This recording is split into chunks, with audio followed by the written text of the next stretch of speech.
सर्वांना Sangeeta blouse designer या चॅनलवरती तुमचं पुन्हा एकदा खूप मनापासून स्वागत। आणि बघा इकडे ना 60 वर्षाची म्हातारीचं ब्लाउज आहे बरं का, बघू शकता। खूप म्हणजे बंद गळा आहे मागे आणि पुढे पण जास्त काही लॉंग नाही आहे, एकदम छोटासा 6, 5.5, 6चा गळा आहे बरं का।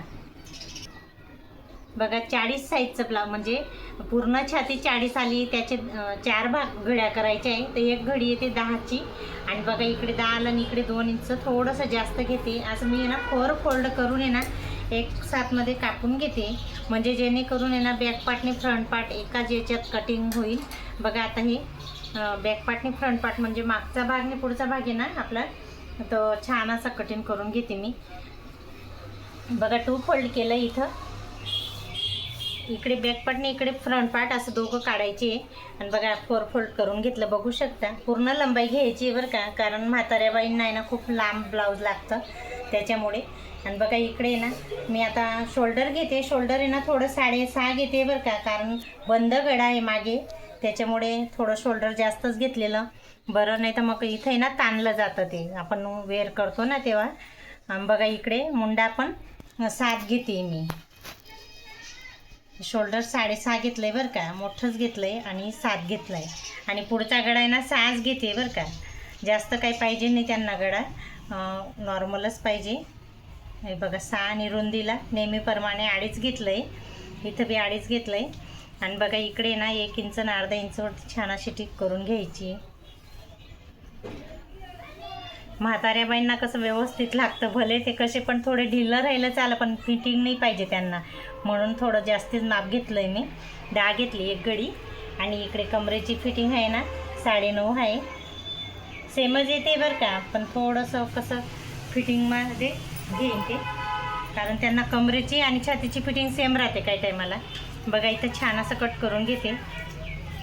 असे मला आहे ना 3-4 ब्लाऊज आले बरं का स्टिचिंग करण्यासाठी म्हातारीचे, कारण लग्न वगैरे आहे वाटतं त्यांच्या घरी, त्याच्यामुळे आता सर्वच लग्न जर राहिलं तर मग एक साडी एक ब्लाऊजने नाही होत कुठे कसा, असे ना कमसे कम आपण घरातलं जर लग्न राहिलं तर 2-3 साड्या 2-3 ब्लाऊज शिवतोच, त्याच्यामुळे ते म्हातारीचे मला आहे ना 3-4 ब्लाऊज आले। त्याच्यामधून म्हटलं चला एक व्हिडिओ तुमच्याशी शेअर करते। आणि ना पुढे पॉकेटसुद्धा लावायचं आहे मला इथं। आणि बघा फ्रंट पार्ट आहे ना याला मधोमध कट करून घेते इथं आहे ना। बघा इथं टक्स घ्यायचे, 3च टक्स घ्यायचे बरं का, हा एक टक्स आणि हा दुसरा आणि हा तिसरा टक्स, हा चौथा टक्स नाही घ्यायचा आहे, कारण हे ना इथं पॉकेट लावायचं आहे। परत एकदा तुम्हाला सांगते, असं 4-5 इंचाचं आहे ना असं पॉकेट लावायचं आहे मला। आणि पॉकेट बी असं लावायचं आहे ना की मधून बी पाहिजे आणि बाहेरून बी पाहिजे, 2 पॉकेटं पाहिजे त्या आजीला, त्याच्यामुळे म्हटलं चला, म्हणून हा चौथा टक्स घेतला नाही मी। तो जर घेतो ना तर मग इथं सर्व असं आहे ना पॉकेट ताणलं जातं, त्याच्यामुळे हा मी प्रत्येक टायमाला त्यांचं ब्लाऊज शिवते ना तर हा चौथा टक्स नाही घेत बरं का, याच्याने ना पॉकेट मग व्यवस्थित असं ताणलं जातं, सर्व अशा गुड्या दिसतात कपड्यांवरती अशा चोळलेल्यासारख्या, त्याच्यामुळे इथं 3च टक्स घेणार आहे मी।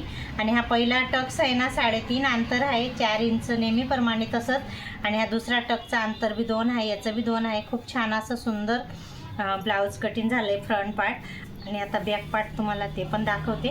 बंद गळा आहे माझी बरं का, त्यांना जास्त गळा नाही लागत, म्हणून मी इथं ना 5चाच गळा घेतलेला आहे। आणि बघा छान असा गोल देते आकार, हा लांबीला 5च घेतला आहे बरं का, आणि टक्स घालून 5-5.5 इंच अंतरावरती आपल्याला घ्यायचे, आणि लांबीला आहे ना 4-4.5 घेऊ शकता बरं का। बघा छान असं मी गोल गळा घेतला आहे, मागून बंद गळा आहे बरं का, ते म्हाताऱ्या बायांना जास्त मोठा गळा आवडत नाही। बघा छान असा फ्रंट पार्टने बॅक पार्ट रेडी करून घेतलेला आहे, बघू शकता। आणि स्टिचिंग जर बघायचं असेल ना तर मला नक्की कमेंटमध्ये सांगा, मी स्टिचिंगचे सुद्धा व्हिडिओ टाकायचा प्रयत्न करीन बरं का, मला एवढा टाईम नाही राहत, डेली मला 3-4 ब्लाऊज स्टिचिंग करावे लागतात। बघा आता लॉंग स्लीव आहे, तर स्लीव आहे ना मी 12 घेतली लांबीला, आणि हे ना स्लीवची जी रुंदी राहते ना ती आपल्याला याच्यावरनं काढायची। बघा 10ची घडी आहे ना एक, तर इथं 10ची घडी ते 1 इंच इथं कमी करून घ्यायचं, म्हणजे 9ची घडी घ्यायची आपल्याला, बघू शकता। बघा मी तुम्हाला इथं दाखवते, बघा 9च आलं आहे बरोबर, 9ची घडी, रुंदी 9 घेतलेली आणि लांबी ना 12 घेतलेली बरं का। आणि छान असं मस्त मच्छी कट द्यायचं आहे स्लीवला, आणि दंड घेरा आहे ना 6 आहे, हे बघा 6 आणि 1.5 इंच जास्तीचा। आणि आता ही खाकीची फिटिंग आहे ना, ही पण किती येते मी तुम्हाला सांगते. ती 8:30 पावणे 9 आलेली आहे, पण मी इथं 8:30 घेतली थोडंसं. आणि 1.5 इंच जास्तीचा कपडा नेहमीप्रमाणे आपला फिटिंगसाठी. आणि 12ची स्लीव आहे बरं का. आणि 8:30 ही खाकीची फिटिंग आहे. दंडघेर 6 आहे. बघू शकता खूप छान आणि सुंदर रीतीने मी तुम्हाला स्लीवसुद्धा कटिंग करून दाखवलेली. म्हाताऱ्या बायांना ना, आपल्यासारख्या बाया तरी समजून जातील बरं का, पण म्हाताऱ्या बायांना एकदम व्यवस्थित लागतं. आणि ही जी म्हातारी आहे ना, ही थोडंसं म्हणजे तिला माझेच हातचे ब्लाऊज शिवायचे राहतात आणि मला सांगते की असंच शिव, म्हणून तिला थोडं व्यवस्थितच शिवून द्यावे लागतात. बघा हा ब्लाऊज कटिंग आजचा व्हिडिओ कसा वाटला ते नक्की सांगा. नेक्स्ट व्हिडिओमध्ये भेटू. बाय.